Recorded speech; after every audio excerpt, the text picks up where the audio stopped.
Hello friends, welcome to the GS foundation. एक बार फिर से आप सभी छात्रों का तहे दिल से स्वागत करते हैं जीएस फाउंडेशन की इस ऑनलाइन प्लेटफॉर्म पे।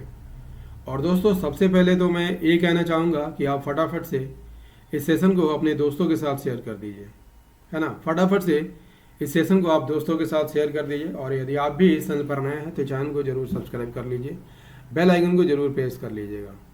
आज के सेशन में हम लोग करने वाले हैं उत्तर मौर्य काल का दूसरा वीडियो। ठीक है, इससे पहले एक वीडियो आपको उपलब्ध करा चुका हूं।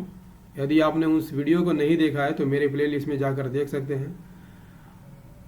आज के सेशन में उत्तर मौर्य काल के महत्वपूर्ण प्रश्नों को कवर करेंगे विथ फुल एक्सप्लेनेशन। ठीक है, तो आप जो है वीडियो को एंड तक जरूर देखिएगा।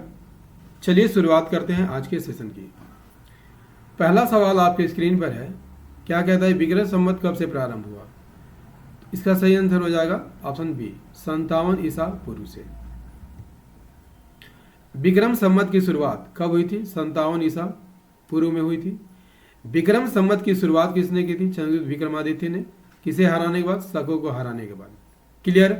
विक्रम संवत में हर साल कौन से महीने से साल शुरू होता है? चैत महीने से शुरू होता है और अंतिम महीना फागुन होता है। ठीक है। नेक्स्ट, उज्जैन का प्राचीन काल में क्या नाम था? तो उज्जैन का प्राचीन काल में नाम क्या था दोस्तों? सही आंसर हो जाएगा अवंतिका नाम था। क्या था? अवंतिका। उज्जैन का प्राचीनतम काल में नाम क्या था? अवंतिका था। ठीक है, आप सभी जानते होंगे दोस्तों कि उज्जैन में 12 साल बाद, हर साल 12 साल बाद जो है यहाँ पर सिंहस्थ महाकुंभ मेला लगता है। ठीक है ना, सभी को मालूम है ना। उज्जैन में आपको क्या देखने को मिलता है? महाकालेश्वर ज्योतिर्लिंग मंदिर देखने को मिलता है। उज्जैन यदि आपसे पूछ लिया जाए किस नदी के किनारे बसा हुआ है, तो ये क्षिप्रा नदी के किनारे बसा हुआ है। दोस्तों, ये सारे फैक्ट जो मैं दे रहा हूँ काफ़ी इंपॉर्टेंट है। ठीक है, ये सब परीक्षा में पूछा जाता है, तो एक कलम को भी जरूर लेके बैठिएगा और सभी को नोट डाउन करते चलिएगा। देखिए नेक्स्ट क्वेश्चन क्या कहता है, चरक कौन थे? तो चरक कौन थे? एक चिकित्सक थे जो कि कनिष्क के समकालीन थे। ठीक है, कनिष्क की बात कर लिया जाए दोस्तों, चरक जो है कनिष्क के दरबारी चिकित्सक थे। कनिष्क जो है, चरक जो है किसके दरबारी चिकित्सक थे? चरक जो है कनिष्क के दरबारी चिकित्सक थे। ठीक है, इन्हें आयुर्वेद चिकित्सा में काफ़ी योगदान दिया है और वो अपने चरक संहिता के लिए जाने जाते हैं। ठीक है ना। कनिष्क की बात कर लिया जाए तो कुषाण वंश का शासक था दोस्तों, उसे द्वितीय अशोक के नाम से जाना जाता है। कनिष्क यदि आपसे पूछ लिया जाए बौद्ध धर्म की किस शाखा का अनुयायी था? महायान शाखा का अनुयायी था। ठीक है, उन्होंने कश्मीर के कुंडल वन में, कहाँ पर? कश्मीर के कुंडल वन में चौथी बौद्ध संगीति बुलाई थी। कनिष्क के दरबार में कौन कौन से विद्वान रहते थे? पार्श्व, वसुमित्र, अशुघोष, नागार्जुन, चरक और मात्रा जैसे विद्वान रहते थे। चरक को कनिष्क का दरबारी चिकित्सक कहा गया है। नेक्स्ट है, कला की गंधार शैली का सर्वाधिक विकास किसके समय में हुआ था? तो कला की गंधार शैली का सर्वाधिक विकास किसके काल में हुआ था? तो कनिष्क के काल में हुआ था। ऑप्शन बी सही आंसर हो जाएगा। गंधार कला का केंद्र बिंदु गंधार ही था। ठीक है, इसे गंधार कला शैली भी कहा जाता है। इसमें बुद्ध की मूर्तियां काले सिलेटी पाषाण से बनाई गई है, काले सिलेटी पत्थर से बनाई गई है। ठीक है, इस कला का सर्वाधिक विकास कुषाणों के शासनकाल में हुआ था। नेक्स्ट, कला की मथुरा शैली में मूर्तियों का निर्माण हुआ किसके द्वारा? संगमरमर द्वारा, ग्रेनाइट द्वारा, लाल बलुआ पत्थर द्वारा या उपयुक्त तीनों द्वारा। कला की मथुरा शैली में मूर्तियों का निर्माण हुआ था। इसका सही आंसर हो जाएगा दोस्तों ऑप्शन सी, लाल बलुआ पत्थर के द्वारा। ठीक है, रेड सैंडस्टोन के द्वारा। मथुरा कला बौद्ध कला शैली है दोस्तों, ठीक है, जो दूसरी शताब्दी ईसा पूर्व से 12वीं शताब्दी ईस्वी तक फली फूली थी। भारत के उत्तर प्रदेश के मथुरा में व्यापारिक और तीर्थ स्थल केंद्र में यह फैली थी। सबसे ज्यादा विकास कुषाण काल और गुप्त काल में हुआ था। नेक्स्ट है, निम्न में कौन कनिष्क के समय में थे? बुद्धघोष, नागार्जुन, वसुमित्र, अशुघोष। कूट की सहायता से आपको आंसर करना है। सही आंसर क्या हो जाएगा दोस्तों? Option A is the correct answer, that is option A. ठीक है, ऑप्शन ए इज द 2, 3, 4। ठीक है, बुद्धघोष कनिष्क के दरबार में नहीं थे, नागार्जुन, वसुमित्र और अशुघोष थे। क्लियर?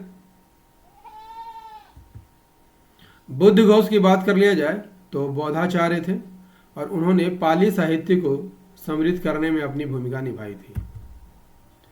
नेक्स्ट है, कनिष्क की राजधानी कहां पर थी? आंसर कीजिएगा। कनिष्क की राजधानी कहां थी दोस्तों? ऑप्शन बी सही आंसर हो जाएगा, पुरुषपुर थी। ठीक है, पेशावर में थी। कनिष्क की राजधानी कहां पर थी दोस्तों? पुरुषपुर में थी। कनिष्क की एक और राजधानी होती है, दूसरी राजधानी भी होती है, दूसरी राजधानी मथुरा थी। ठीक है, कनिष्क के सिक्के यदि आपसे पूछ लिया जाए कहां पर मिले हैं? त्रिपुरी में मिले हैं। ठीक है, त्रिपुरी वर्तमान में कहां है? जबलपुर में। और कनिष्क को द्वितीय अशोक के नाम से भी जाना जाता है। नेक्स्ट है, शुंग वंश की स्थापना 185 ईसा पूर्व में किसने की थी? तो शुंग वंश की स्थापना किसने की थी दोस्तों? आंसर कीजिए। ऑप्शन है पुष्यमित्र ने, कौटिल्य ने, अशोक ने या बिंदुसार ने। तो शुंग वंश की स्थापना पुष्यमित्र शुंग ने की थी। शुंग वंश की स्थापना यदि आपसे पूछ लिया जाए कब हुई थी? 185 ईसा पूर्व में हुई थी, पुष्यमित्र शुंग के द्वारा। ठीक है, मौर्य वंश के अंतिम शासक वृहद्रथ के सेनापति थे और उन्होंने वृहद्रथ की हत्या कर दी और शुंग वंश की स्थापना की थी। कब की थी? 185 ईसा पूर्व में। और यह वंश जो है 185 ईसा पूर्व से 73 ईसा पूर्व तक चलता है। नेक्स्ट है, निम्न राजवंशों पर विचार कीजिए। सातवाहन, गुप्त, शुंग, चोल। इस राजवंशों का सही कालक्रम आपको बताना है। तो दोस्तों यहां पर सबसे पहले कौन आएंगे? चोल आएंगे। ठीक है, चोल। ठीक है, उसके बाद शुंग आएंगे,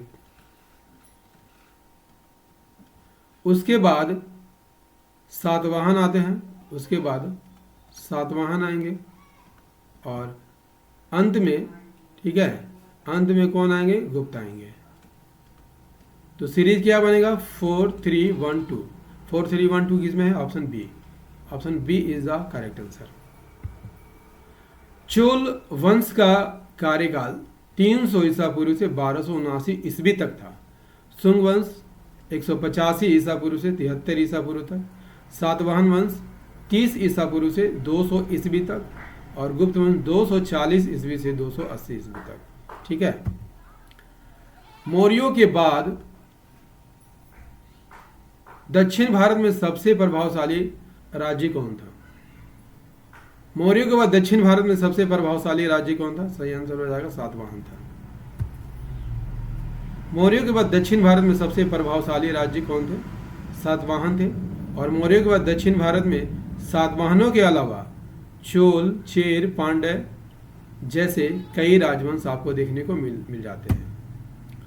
नेक्स्ट है, तीसरी शताब्दी में वारंगल किस लिए प्रसिद्ध था? सही आंसर हो जाएगा ऑप्शन डी, हाथी दांत के लिए।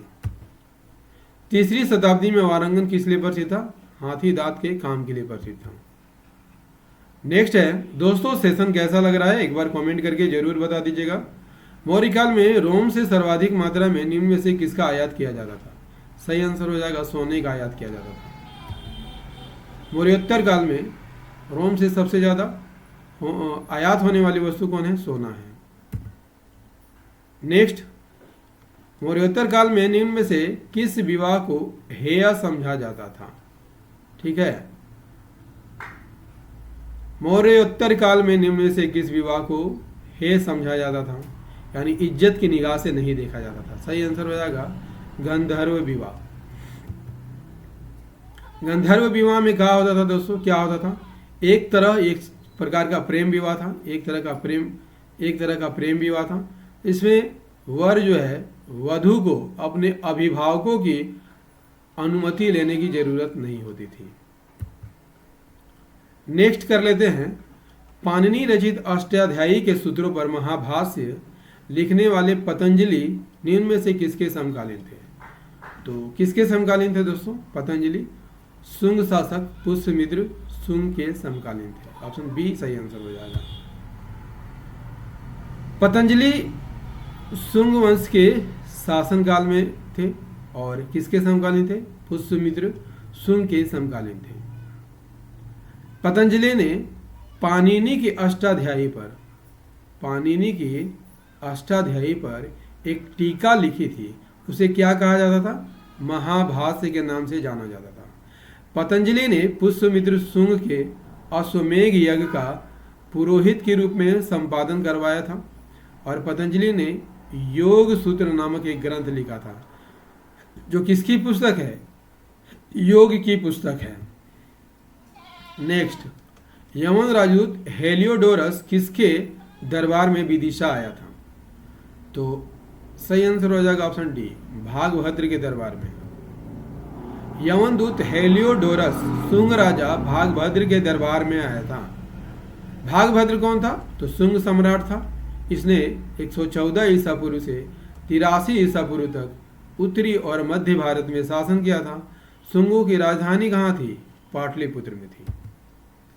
दोस्तों, उत्तर मौर्य काल का दूसरा वीडियो आपको कैसा लगा कमेंट करके जरूर बताइएगा।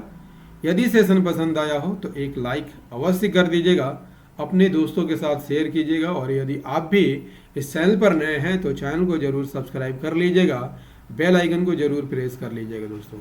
तो चलिए मिलते हैं अगले सेशन में उत्तर मौर्य काल की तीसरी वीडियो में। तब तक के लिए जय हिंद, धन्यवाद।